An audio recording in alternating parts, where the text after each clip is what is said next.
put hot chili peppers, crock pot beans, elbow noodles, and a little bit of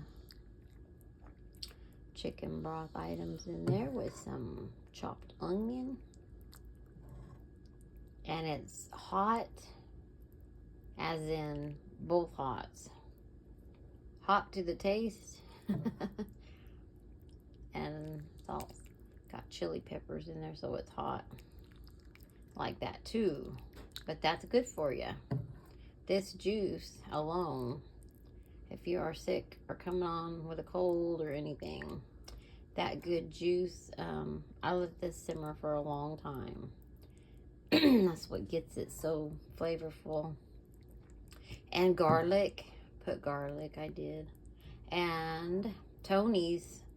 I use this Tony stuff if my hand's not available, or I'd show you. But yes, Tony's spice. It's at the dollar store. It's good too. And just some garlic. And I can't wait to have some of this. Alright, guys. Stay well. Stay warm.